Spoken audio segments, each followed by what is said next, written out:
4월 달은 그 십자가라고 하는 주제로 우리가 회복을 하자. 그래서 십자가에 관련돼서 사랑의 십자가, 승리의 십자가 쭉 설교를 하면서 이제 오늘 마지막 그 사명의 십자가라고 하는 제목으로 설교를 하게 됐는데, 우리가 읽은 이 본문 로마서 5장 말씀은 로마서 4장에 있는 말씀을 이해하고 5장을 읽으면 훨씬 더 이해가 빠릅니다. 이 4장은 로마서에서 믿음으로 의롭다고 칭함을 우리가 받았다, 이 이야기를 하고 있고요. 5장은 믿음으로 의롭담을 받은 사람들의 삶은 어떤 삶이어야 되는지를 설명하는 성경의 장이 로마서 5장입니다. 그러니까 4장은 믿음으로 의롭담을 받았다, 우리가. 그러면 어떻게 살아야 되느냐, 이걸 5장에서 설명하고 있는 말씀이다. 그래서 5장 1절의 말씀이 실제적으로 믿음으로 의롭다함을 받은 사람들의 삶은 어떻게 되어야 되느냐, 이 얘기를 하고 있죠. 그러면서 이렇게 얘기합니다. 그러므로 우리가 믿음으로 의롭다 하심을 받았으니까 그리스도 예수로 말미암아 하나님과 화평 누리자, 이 이야기를 하시고 있습니다. 근데 오늘 이 말씀을 읽으면서 우리가 이 말씀 속에 이 5장 10절의 말씀을 이해하기 위해서 정확하게 우리가 알고 있어야 되는 두 가지 구절이 있습니다. 그 구절이 뭐냐면, 하나는 화목하게 되었은즉 이라고 하는 이 말씀과 원수라고 하는 이 단어는 이 본문에서 우리가 정확하게 이해하고 알고 넘어가야 이 말씀이 우리의 가슴에 와닿는 아주 살아있는 말씀이 됩니다. 먼저 화목하게 되었은즉 이라고 하는 이 말씀을 이해하셔야 되는데, 이 말씀은 원래 뜻이 화목하게 되었다라는 말은 바꾸었다라는 뜻입니다. 체인지했다라는 뜻이에요. 바꿨다라는 거죠.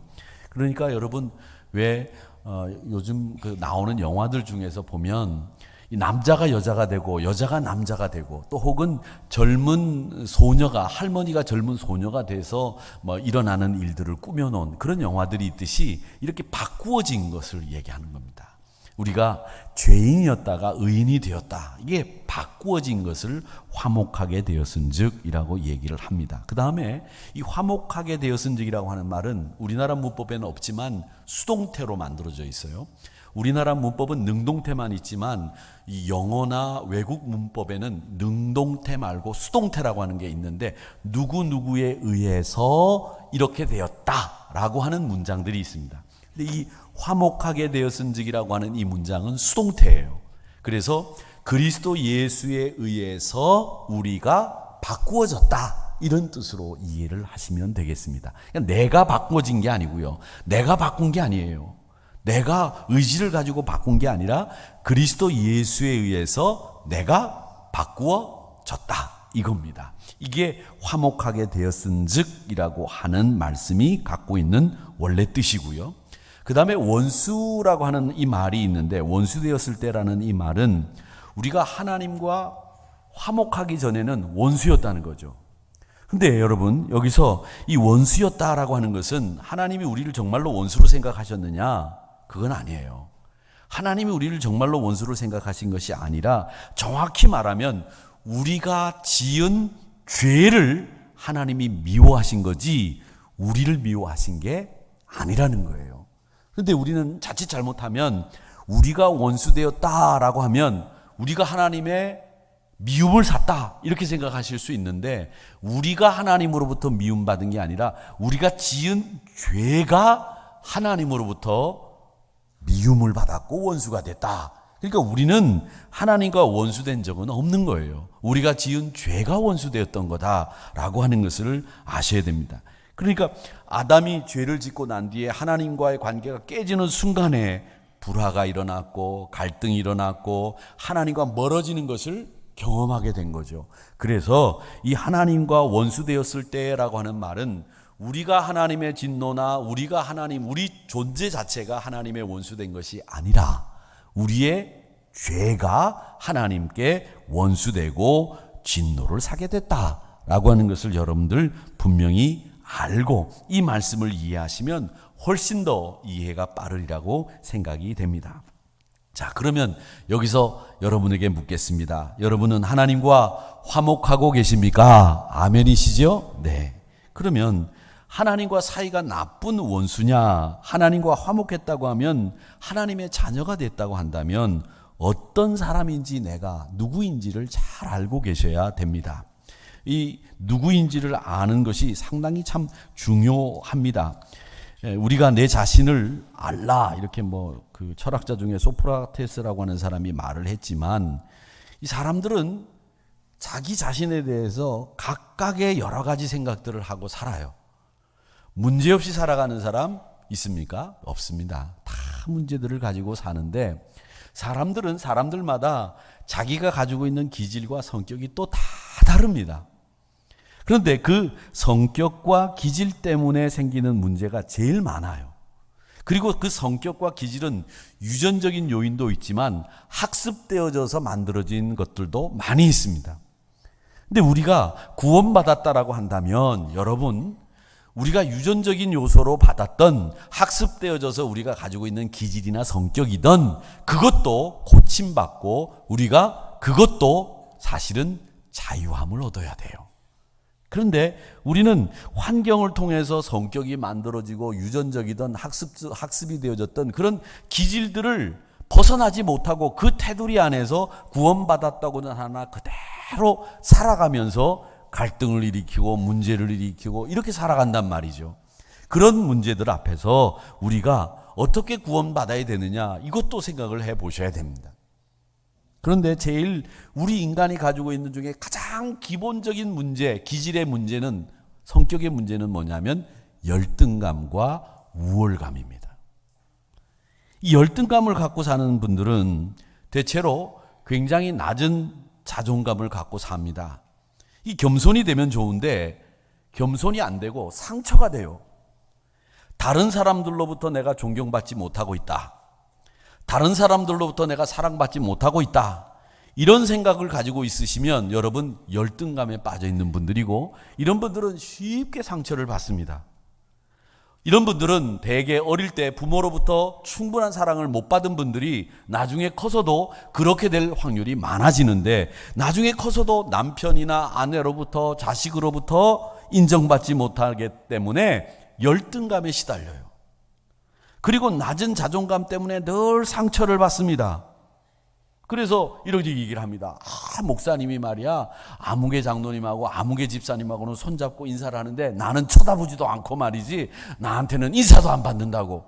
여러분, 제가 여러분 쳐다봤는데 인사 안 하는 건 제가 못 받기 때문이고 제가 정신이 없어서 그런 거지 왜 인사를 안 하겠습니까? 그 여러분 문제 있는 거예요. 낮은 열등감 때문에 내가 목사로부터 인정받지 못하고 있다고 하는 그런 것들 때문에 그런 생각들을 들고 상처를 받아서 얘기를 하는 겁니다. 왜 목사님은 나를 그렇게 소 닭 보듯이 하냐고. 제가 소띠이기는 합니다마는 낮은 자존감 때문에 그런 이야기들을 하는 겁니다.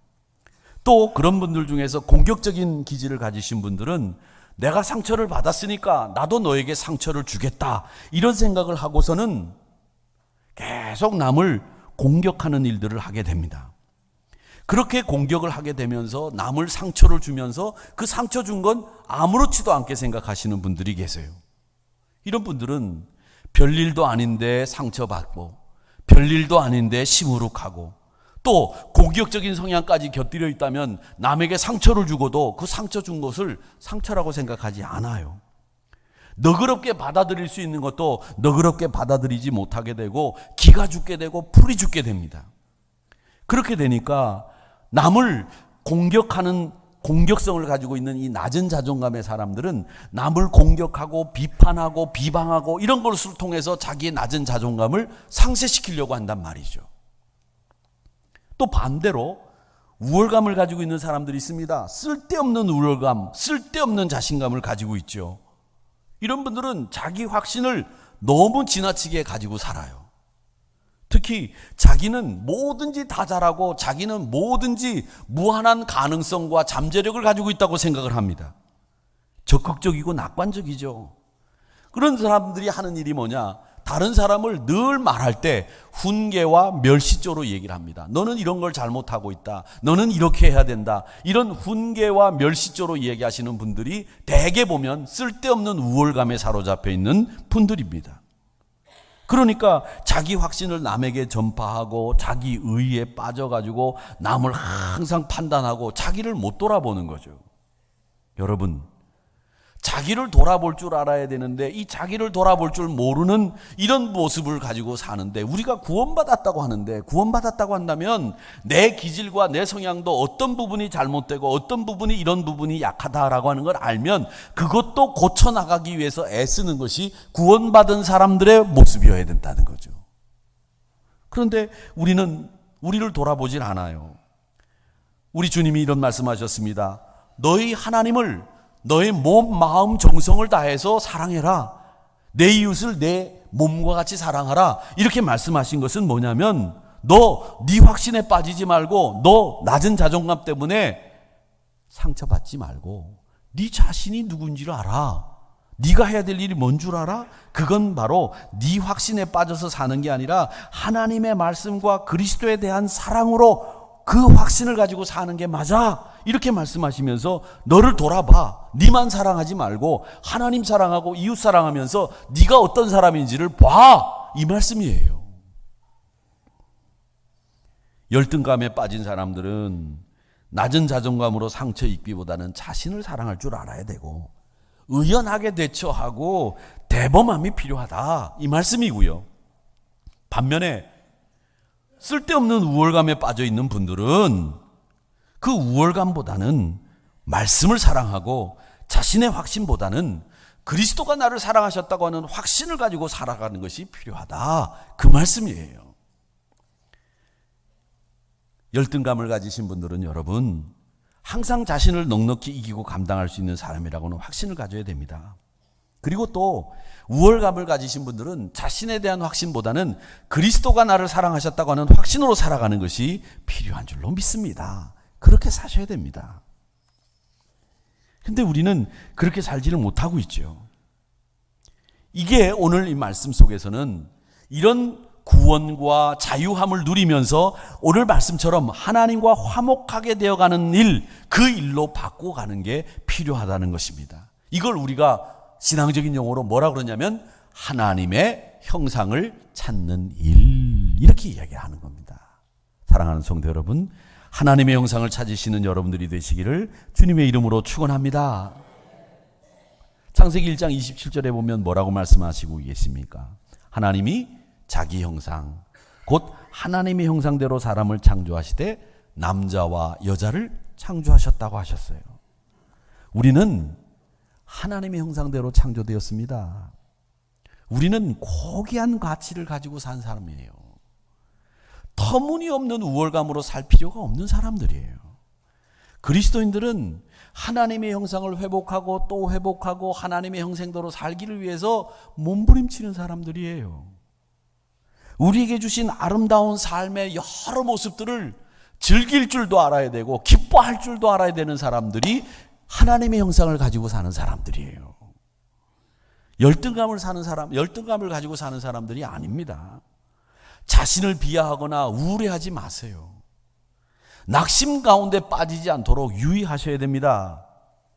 사람은 낙관적으로만 바라볼 수 있는 존재도 아니고 그렇다고 회복할 수 없을 정도로 그렇게 비관적인 것도 아니에요. 우리 사람들은 말이죠. 우리의 진정한 모습은 뭐냐? 하나님의 형상대로 지음받은 사람들이 우리예요. 여러분의 가치를 발견하셔야 됩니다. 여러분들에게 하나님의 형상을 회복하는 일이 필요한 거예요. 쓸데없는 우월감에 빠져서 남을 훈계하고 멸시하고 정죄하고 비판하고 이렇게 하지 마세요. 쓸데없이 말이죠. 그런 우월감은 자신을 자기 확신에 차게 만들어버리는 거예요. 또 열등감에 사로잡혀가지고 상처받고 상처 주고 그러면서 우리가 살아간다고 한다면 이게 하나님의 형상을 회복한 모습이냐? 아니라는 거죠. 여러분, 저는 이 사명의 십자가를 얘기할 때 뭘 얘기할까 고민을 하다가 이런 생각을 했어요. 사명의 십자가 그러면 여러분 성가대 열심히 하십시오. 여러분에게 주어진 사명이 있습니다. 봉사하세요. 자원하는 마음으로 헌신하세요. 이런 이야기를 해야 되지만 사실은 우리의 사명의 십자가 앞에서 제일 먼저 해야 될 일은 뭐냐? 여러분이 내가 사명을 감당하기 위해서 내가 사명을 어떻게 감당해야 될 거냐?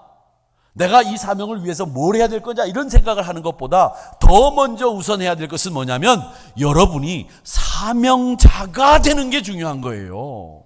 사명자가 되는 거. 그러면 얼마든지 무슨 일이든지 잘 감당하실 수 있어요. 여러분, 찬양도 자주 하면, 잘하면, 많이 하면 잘 되게 돼요.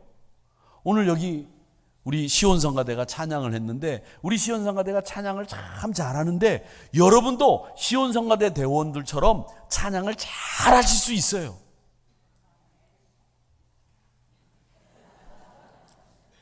시온성가대가 아멘하면 무슨 소용이 있어요? 여러분들이 찬양 열심히 하면 여러분도 시온성가대만큼 찬양하실 수 있습니다. 그럼 여기는 에이 그래야죠. 그게 맞는 거예요. 우리 남자들은 군대를 가면 그 제일 먼저 하는 게 뭐냐 하면 뭐 여러 가지가 있지만 축구를 합니다. 축구를 하는데 이 사회에서 아무리 축구를 잘해도 군대 가서 이등병 계급을 붙이고 축구를 하면 왜 그렇게 못해요? 그런데 병장 정도 되면 사회에선 축자도 모르는 사람이 병장 정도 되면 군대에선 축구를 너무 잘합니다. 어떻게 그렇게 포지션을 잘 알고 있는지 골 들어가는 앞에 다 가 있어요. 그게 병장이 축구하는 법이에요. 그건 뭐냐면 군대 짬밥이 그렇게 만든 거예요. 마찬가지예요, 여러분. 우리가 사명은 능력이 있고 우리가 재능이 있어서 사명을 감당하는 게 아니라 여러분의 신앙의 짬밥이에요. 여러분이 신앙 속에서 얼마만큼 열심히 하느냐, 내가 사명자로 섰느냐, 그게 서져 있으면 여러분은 어떤 사명이든지 다 잘 감당할 수 있는 여러분들이 되실 수 있다는 거예요. 그래서 제가 오늘 시온성가대를 예를 들어서 여러분들에게 말씀드려서 시온성가대에게는 죄송하지만 여러분들이 사명자로 섰을 경우에는 여러분들이 무슨 일이든지 어떤 일이든지 잘 감당할 수 있다는 거예요. 그러니까 중요한 것은 그 사명을 감당하기 위해서 우리에게 필요한 직능이나 재능이 필요한 게 아니라 여러분들에게 정말 중요한 것은 내가 사명자로 서야 되겠다고 하는 사명자로 서는 그것이 우선 중요하다는 거예요. 그러니까 여러분의 진정한 가치를 발견하시기를 바랍니다. 저는 이 말씀을 준비하면서 창세기 1장 27절의 말씀을 아까 조금 전에 읽었던 말씀을 묵상하면서 이런 생각을 했습니다. 하나님의 그러면 형상을 회복하는 게 도대체 뭐냐? 저희는 이제 신학교에서 조직신학을 공부를 하지 않습니까? 제가 조직신학을 전공했으니까 조직신학에서 보면 하나님의 형상 그러면 하나님의 속성이 나옵니다. 하나님의 속성은 좀 여러분 이상하게 들리지 모르지만 윤리적인 속성이 있어요. 그 윤리 안에서 판단할 수 있는 속성, 사랑, 자비, 궁율 이런 거죠. 비윤리적인 속성이 있어요. 그건 윤리적이지 아니란 말이 아니라 윤리와 상관없는 속성, 전지, 전능, 무소부재 이런 것들이요. 하나님의 능력에 관련된 속성들 이런 걸 구별해서 하나님의 속성을 얘기합니다. 그런 속성들을 우리가 가져야 된다. 이렇게 얘기할 수 있겠지만 그건 조직신학자들이 얘기하는 거고 목사가 성도들에게 여러분 하나님의 형상을 회복하는 게 뭡니까? 이렇게 얘기했을 때 뭐라고 말씀드릴 수 있을까? 그걸 생각해 봤어요. 결론이 나왔습니다. 여러분 하나님의 형상을 회복하는 건 간단합니다. 하나님께서 좋아하시는 일을 하는 것, 하나님이 싫어하시는 일은 하지 않는 것, 그게 하나님의 형상을 회복하는 것이다라고 정리했습니다. 아멘? 믿으시면 아멘. 그겁니다. 복잡한 게 아니에요. 하나님의 형상은 우리가 하나님을 닮았기 때문에 하나님이 좋아하시는 일을 하는 것이 하나님의 형상을 닮은 사람이 하는 일이에요. 하나님의 형상을 우리가 닮았기 때문에 하나님 싫어하는 일은 안 하는 게 하나님의 형상을 회복하는 길이에요. 복잡하게 생각하지 마세요. 우리가 하나님께서 좋아하시는 일을 하면 그만입니다. 그것이 하나님의 형상을 회복하는 길이에요. 그리고 하나님의 형상을 회복하면 로마서 4장 16절에 보면 그 형상을 회복한 사람들에게 주어지는 결과들이 있어요. 하나님의 형상을 회복하면 얻게 되는 결과, 그게 로마서 4장 16절에 나오는데 뭐라고 얘기하시냐면 그러므로 상속자가 되는 그것이 은혜에 속하기 위하여 믿음으로 되나니 그 약속을 그 모든 후손에게 굳게 하려 하심이라 이렇게 말씀하시면서 우리가 상속자가 되는 것 그게 하나님의 형상을 회복한 사람들이 받는 결과라는 거예요. 사랑하는 성도 여러분, 하늘나라를 유업으로 이어받을 상속자가 되시기를 축원합니다. 하나님의 형상을 회복함으로. 그게 바로 하나님의 형상을 회복한 사람들이 얻는 축복이에요. 상속자가 되는 거죠. 그래서 정리하면 우리가 쓸데없는 우월감, 필요도 없는 낮은 자존감 때문에 우리 기질과 성격으로 고생하지 마시고 하나님의 형상을 회복하는 내가 얼마나 소중한 가치를 가지고 있는 사람인지를 깨닫고 내가 하나님의 뜻을 위해서 살아가는 믿음의 사람이 되겠다. 하나님이 좋아하시는 일을 하며 하나님이 싫어하시는 일은 하지 않으면서 하나님의 형상을 회복해서 사명자로 서고 그 사명자로 선 우리가 하나님 나라를 상속자로 이어받을 사람이 된다. 이렇게 다짐하는 여러분들이 되시기를 축원합니다. 그럴 때에 그 십자가가 여러분에게는 능력의 십자가가 되는 것이고 그 십자가가 여러분에게는 사명의 십자가가 되는 거예요. 아무리 십자가를 짊어지려고 하더라도 십자가를 짊어지는 것이 쉽습니까? 쉽지 않습니다. 그러기에 우리가 먼저 제일 우선해야 될 일은 사명자가 되는 일, 사명자로 서는 일, 그것이 우리에게 필요하다는 겁니다. 십자가는 말이죠, 여러분, 한 가지 의미만을 갖고 있는 게 아니에요. 어떤 분들은 십자가 그러면 뭐 한 가지 의미만을 가지고 있는데 이 십자가는 연민의 십자가. 어떤 분들은 십자가만 바라보면 막 가슴이 우리고 뭐 눈물이 나고 그런 눈물의 십자가를 바라보는 분들도 있어요. 연민의 십자가도 바라보는 분들이 있어요. 그런데 십자가는 연민의 십자가, 사랑의 십자가가 아닙니다. 눈물의 십자가가 아니에요. 이 십자가는 우리를 변화시킬 수 있는 십자가인데 이 십자가는 고난의 십자가이기도 하지만 여러분 궁극적으로는 이 십자가는 우리를 모든 면에서 이기게 해주시는 십자가인 줄로 믿습니다. 여러분의 기질, 여러분의 성격, 여러분의 삶 다 극복하고 자유함을 얻을 수 있도록 이기게 해주는 십자가가 이 십자가의 진짜 모습이에요. 눈물의 십자가만이 아니에요. 연민의 십자가만이 아니에요. 진짜 십자가는 이기게 해주시는 십자가란 말이죠. 그게 우리에게 주어져 있다는 겁니다. 그래서 죽음도 이기고, 그래서 우리가 우리 삶 속에서 일어나는 고난도 이기고 나갈 수 있도록 만들어주는 이 승리의 십자가, 그 십자가 앞에 여러분 서시기를 주의 이름으로 축원합니다. 하나님의 형상을 가진 나, 하나님 나라를 이어받을 상속자인 나, 사명자로 선 나, 승리의 십자가가 내 십자가임을 아시고 여러분 나가시기를 축원합니다. 그 사명의 십자가를 생각하면서 우리는 한 사람을 좀 생각하고 설교를 마치려고 하는데 그 한 사람이 누구냐면 구레네 시몬이라는 사람입니다. 이 사람이 예수님이 갈보리를 향해서 가실 때 예수님이 밤새 매를 맞으시고 재판을 받으셨기 때문에 아침에 일어나서 십자가를 지고 골고다까지 올라가기가 굉장히 힘드셨어요. 이 십자가 무게가 한 50kg에서 60kg 정도 된다고 그래요. 나무 무게가. 그러니까 젊은 군인들이, 장정들이 이게 완전군장을 하는 무게보다 조금 더 무거운 무게이기 때문에 밤새 십자가 앞에서 이제 판단을 받으시고 정죄받고 매 맞고 그리고 난 뒤 이제 십자가를 짊어지고 올라가시기가 힘드셨겠죠. 얼마나 어려우셨겠어요. 그래서 십자가를 지고 갈 수 없는 그런 상황이 돼서 이제 예수님이 넘어지셨는데 그때 로마 군인들이 거기 주변에 둘러사는 사람들 중에서 한 사람을 랜덤으로 찍었어요. 너 나와서 이 십자가 져. 그 사람이 누구냐면 구레네 시몬이라는 사람입니다. 이 구레네라고 하는 건 동네 이름인데 구레네라고 하는 시골 동네에서 올라온 시몬이라는 사람을 찍어가지고 그 사람에게 십자가를 지운 거예요. 이 사람이 예수님을 따를 의도가 있었던 사람이냐? 아닙니다. 로마 군인들이 그냥 찍어가지고서 십자가를 진 사람이기 때문에 이 사람은 그냥 자기 뜻과도 상관없이 이 십자가를 짊어지게 된 거죠. 자, 그런데 이 대신 십자가를 진 그 사람이 교회 역사상 보면 가장 행복한 사람, 가장 부러운 사람이 됐습니다. 예수님의 십자가를 지고 올라갈 때 그 주변에 누가 있었느냐? 아무도 없었어요. 베드로, 야고보, 요한, 예수님의 제자 중에 가장 신복이라고 하는 세 사람, 그 주변에 없었습니다. 다 도망가고 없었어요. 사실은 마지막 만찬 때에 예수님과 대화를 나누는 것을 이렇게 들어보면 예수님의 십자가를 짊어질 사람은 누구였냐면 시몬 베드로였어요. 그런데 그 시몬 베드로는 예수님을 부인하고 저주하고는 도망가리고 없잖아요.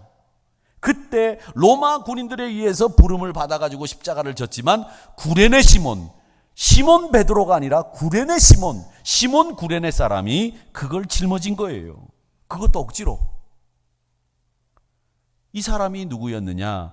로마서 16장 13절 말씀을 한번 읽어보겠습니다. 같이 읽어볼까요? 시작. 주 안에서 택하심을 입은 루포와 그의 어머니에게 문안하라. 그의 어머니는 곧 내 어머니니라. 그렇게 말씀하셨어요. 이 루포의 어머니가 도대체 누구냐? 바울이 로마 교인들에게 편지를 썼는데 그 로마 교회 편지를 쓸 때 이 16장이 마지막 인사장이거든요. 인사를 막 하는 거예요. 마지막에. 야, 너 그 사람한테 인사해라. 문안해라. 왜 우리가 전화하고 난 뒤에 전화 끝날 때쯤 되면 그렇게 얘기하잖아요. 권사님, 장로님한테도 좀 문안해 주세요. 집사님, 아무개 집사님, 아유, 아직 회사에서 안 들어오셨어요? 문안 좀 대신 전해 주세요. 그렇게 말씀하시듯이 로마 교인들에게 편지를 쓰면서 마지막으로 문안해 달라고 이 부탁을 하는 과정에서 이 바울 사도는 로마 교인들에게 주 안에서 택함을 입은 루포와 그의 어머니에게 문안을 꼭 해달라고 로마 교인들에게 부탁을 하고 있는 거예요. 왜? 루포의 어머니가 내 어머니나 다름이 없다. 그렇게 얘기하는데 그럼 루포의 어머니가 도대체 누구냐? 마가복음에 보면 15장 21절에 보면 이런 말씀이 있습니다. 우리 한번 읽어보겠습니다. 시작. 마침 알렉산더와 루포의 아버지인 구레네 사람 시몬이 시골로부터 와서 지나가는데 그들이 그를 억지로 같이 가게 하여 예수의 십자가를 지우고 이렇게 얘기합니다. 그러니까 루포와 알렉산더가 형제라고 하는 거, 그리고 루포와 알렉산더의 아버지가 누구냐면 구레네 구레네 사람 시몬. 그러면 이 구레네 사람 시몬의 아내는 누구냐? 루포의 어머니겠죠. 그렇죠? 그 루포의 어머니라고 하는 사람은 누구냐면 구레네 시몬의 부인인 거예요. 그러니까 로마서 16장 13절에서 다시 로마서 16장 13절 말씀을 띄워봐 주세요. 루포와 그의 어머니에게 문안하라 했는데 그 어머니가 누구냐? 구레네 시몬의 부인이었던 거예요. 아내였던 거죠. 결국 이 말씀은 뭘 얘기합니까? 마가복음은 이 루포는 예수님을 알지 못하고 예수님을 믿지 않는 사람이었는데 로마 군인들이 예수님이 십자가를 못 지고 가게 생겼으니까 랜덤으로 찍었어요. 야, 너 나와서 십자가 져. 그래서 십자가를 졌는데 그 루포의 아버지 구레네 사람 시몬이 그 억지로 십자가를 졌는데 불구하고 그 사람이 그 십자가를 지면서 그 가정이 구원받았고 그의 아들 루포는 초대교회의 중요한 역할을 감당하는 사람이 되어서 그의 어머니같이 바울은 내 어머니라고 여길 정도로 그렇게 믿음의 명문가가 됐다는 거예요. 예수님을 대신해서 그것도 자기 의중으로 자기 뜻으로 진 것이 아닌데 하나님께서는 구레네 시몬의 가정을 믿음의 명문가가 되게 하셨다는 겁니다. 십자가를 억지로 한 번 짊어진 것이 그의 가정에 요즘 말로 이야기하면 대박이 난 거죠. 뭐 대박이라고 하는 표현이 적절한 표현인지는 모르겠습니다만은 사랑하는 성도 여러분, 주님의 일, 주님의 사명을 감당하는 이 십자가 자리에 서는 것은 여러분, 이 구레네 시몬 가정이 온 가족이 구원받고 신앙의 명문가가 되고 지금도 성경에서 그의 어머니, 즉 구레네 시몬의 아내와 그의 형제 알렉산더와 루포가 사람들의 말에 성경에 회자되는 이것은 그들에게 있어서는 가장 큰 축복을 받은 일이었습니다. 사명의 십자가, 그걸 지는 것이 그들에게는 인생의 대전환점을 맞이하게 되는 가정의 역사가 뒤흔들리는 사건이었다는 겁니다. 이 사명의 십자가를 짊어질 때 일어난 변화였고 축복이었습니다. 사랑하는 성도 여러분, 십자가를 대신 지는 게 바로 사명입니다. 그 사명자로 서기 위해서 우리에게 필요한 것은 뭐냐? 하나님의 형상을 회복하는 것입니다. 그 하나님의 형상을 회복하는 것이 바로 뭐냐? 원수 되었을 때 하나님과 화목하게 되었은즉, 하나님과 화목하게 되는 일. 우리가 하나님으로부터 죄를 지어서 그 죄로 진노를 샀지만 그 진노가 해결되고 하나님과 화목하게 되면서 우리는 십자가 앞에 사명자로 서게 되고, 그 사명자로 섰을 때에 우리에게는 놀라운 축복의 역사가 구레네 시몬의 가정에 임했던 것처럼 임하게 될 줄로 믿습니다. 또 하나 저는 이 설교를 준비하면서 이런 생각이 퍼뜩 들더라고요. 어떤 생각이 들었느냐면, 예수님과 전혀 상관없는 구레네 사람 시몬이 십자가를 대신 졌는데 제자들이 질 수 있어야 되는 그 십자가, 제자들이 져야 되는 그 십자가를 구레네 사람 시몬이 졌다? 예수님의 제자들이 십자가를 져야 되는데 예수님의 제자들이 십자가를 질 수 있는 상황이 아니었으니 정말 이거 큰일 난 거 아니냐. 그런데 로마 군인들에 의해서 랜덤으로 구레네 사람 시몬이 뽑혀서 십자가를 졌어. 그런데 갈보리까지 그 십자가를 지고 올라갔다. 저는 그 말씀을 보면서 이런 생각이 들었어요. 그렇다. 이 교회 일이라고 하는 것은 누군가 재능이 있고 꼭 그 사람이 해야 된다고 생각하는 것보다는 하나님이 필요하게 적절하게 세우셔서 주의 일을 하는구나. 우리가 생각할 때는 그 일, 그러면 그 부분에서 그 사람이 전문가고, 그 부분에서 그 사람이 재능이 있고, 그 사람이 그 일을 할 수 있는 최고 적임자라고 우리는 인간적인 판단을 하지만, 사실은 하나님은 그 사람의 능력이나 재능보다도 더 필요한 것은 그분이 사명을 감당하겠다고 하는 그 자세를 가지고 있다면 어떤 일이든지 할 수 있게끔 만들어 주시는구나, 이 생각을 하게 됐다는 거예요.